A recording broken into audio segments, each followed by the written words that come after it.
बांग्लादेशी हिंदुओं के समर्थन में चिन्मया कृष्णदास जी को जिस प्रकार से वहां पर हिंदुओं की रक्षा के लिए आवाज उठाने पर देशद्रोह का मुकदमा लगाकर जेल में डाला गया। चिन्मया कृष्णदास जी के समर्थन में एक एडवोकेट आया था, वो था मुसलमान, उसको मार दिया गया। मीडिया में उसको बाहर आने नहीं दिया गया। लेकिन और एक हिंदू एडवोकेट, वो एडवोकेट जो उनके समर्थन में उनके बेल पिटिशन के लिए जब वो अदालत पहुंचता है तो अदालत के बाहर में मॉब लिंचिंग उनके ऊपर की जाती है, हमला किया जाता है। आज वो हॉस्पिटल में है। मेरे मित्रों, हमें वो पल याद करने की आवश्यकता है और बांग्लादेशी आतंकियों को आज हमें यहां समझाने की आवश्यकता है कि वो दिन याद करो जब बांग्लादेशी मुसलमानों को पाकिस्तानी मुसलमान काट रहा था। बांग्लादेशी मुसलमानों की बहन बेटियों के साथ बलात्कार हो रहा था। किसने बलात्कार किया था? वो समय पर पाकिस्तानी मुसलमानों द्वारा। लेकिन वो समय पर भारत में जो सरकार थी 1971 में, वो समय पर हमारी सेना ने बांग्लादेशी मुसलमानों की रक्षा के लिए सैन्य कार्रवाई की। तब जाकर पाकिस्तान से बांग्लादेश अलग हुआ।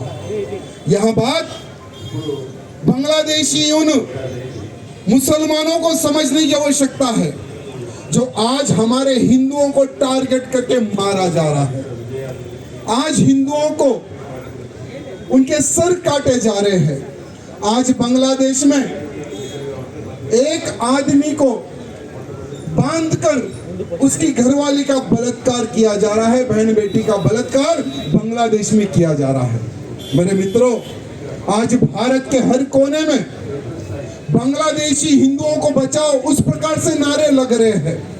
आज पूरे भारत में बांग्लादेशी हिंदुओं की रक्षा के लिए प्रधानमंत्री मोदी जी से मांग कर रहे हैं। हम भी आज तेलंगाना की इस भूमि से, भाग्यनगर की इस भूमि से, हमारे प्रधानमंत्री मोदी जी से हमें यहां मांग करना है कि बांग्लादेशी हिंदुओं की रक्षा के लिए बांग्लादेश पर सैन्य कार्रवाई होनी चाहिए। क्योंकि जो लोग लातों से मानते हैं वो बातों से सुनने वाले नहीं है।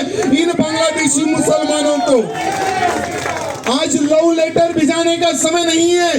बांग्लादेशी मुसलमानों को उनकी औकात बताने के लिए सैन्य कार्रवाई होना बहुत जरूरी है।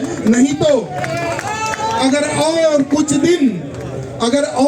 दिन अगर बीत जाएंगे तो बांग्लादेश में एक भी हिंदू जिंदगी जीवित नहीं रहेगा। मेरे मित्रों, क्यों? क्योंकि आज मैं यहाँ पर आते आते जब मैं मीडिया वॉच कर रहा था तो मीडिया में यह बताया जा रहा था कि पाकिस्तान से कुछ स्पेशली एक सैन्य को बांग्लादेश भेजा जा रहा है। वहां पर क्यों भेजा जा रहा है? क्योंकि वहां के हिंदुओं को किस प्रकार से खत्म करना है। यहाँ एक बहुत बड़ी हेडिंग नेशनल चैनल के हेडिंग में मैं देखा हूं। जब मुझे बहुत गुस्सा आया कि आज इतने बड़े बड़े नेशनल चैनल में लोग आवाज उठा रहे, लोग बता रहे कि एक सैन्य पाकिस्तान से एक बल हिंदुओं को काटने के लिए बांग्लादेश पहुंच चुका है। आज हिंदू किसके तरफ देखेगा? आज हिंदू बांग्लादेश का किससे आवाज उठाएगा? किसकी ओर देखेगा? भारत की ओर।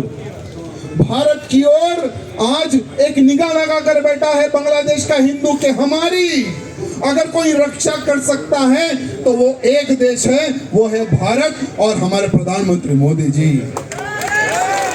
तो हमारे प्रधानमंत्री मोदी जी से निवेदन करते हैं कि जब हमारे भारत में बांग्लादेशी मुसलमान घुसपैठ कर सकता है, जब हमारे भारत में रोहिंग्या मुसलमान घुसपैठ करके रह सकता है, जब बंगाल में 1 करोड़ से अधिक बांग्लादेशी मुसलमान चुप कर रह सकता है, वहां की सरकार उनके सपोर्ट में खड़े रह सकती है, तो मेरे बांग्लादेशी जो हिंदू जो बॉर्डर की ओर आकर खड़े हुए हैं उनको हम भारत में क्यों प्रवेश नहीं कर सकते हैं? आज ये मैं नहीं, भारत का हिंदू आज सवाल कर रहा है।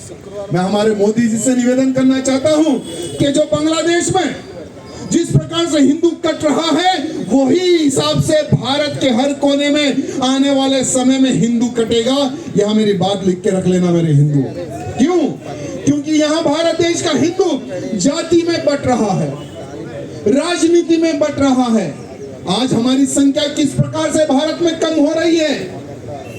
1950 से लेकर 1915 तक का ग्लोबल सर्वे आया है, सर्वे चौंकाने वाला है। भारत में 7% हिंदुओं की संख्या कम हो गई है और मुसलमानों की संख्या 43% उनकी संख्या भारत में बढ़ चुकी है। यानी हमारा जो हिंदू है एक स्कीम को फॉलो करता है, हम दो हमारे दो, और वही जो हिंदुओं का दुश्मन माने जाने वाला, जो कट्टर, जो इस्लाम को फॉलो करने वाला, हम 5 हमारे 50 की स्कीम लेकर आगे बढ़ रहा है। अगर इसी प्रकार से हिंदुओं की संख्या भारत में कम होगी और जिहादियों की संख्या भारत में कम होगी, तो सोचो भारत के हिंदू पर जब हमला होगा तो हमारे लिए कोई धरना, प्रोटेस्ट किसी भी देश में नहीं होगा, किसी भी देश में नहीं होगा। हिंदू जब कटेगा भारत में तो सोचो आप किस देश में भागोगे। इसलिए आज के हिंदू को सोचने की आवश्यकता है, आज के हिंदू को जागने की आवश्यकता है, और खास करके जातिवाद को खत्म करके तू हिंदू मैं हिंदू हम सब भाई का नारा लगाकर आगे बढ़ने की आवश्यकता है। बहुत बहुत धन्यवाद। जय सिया राम।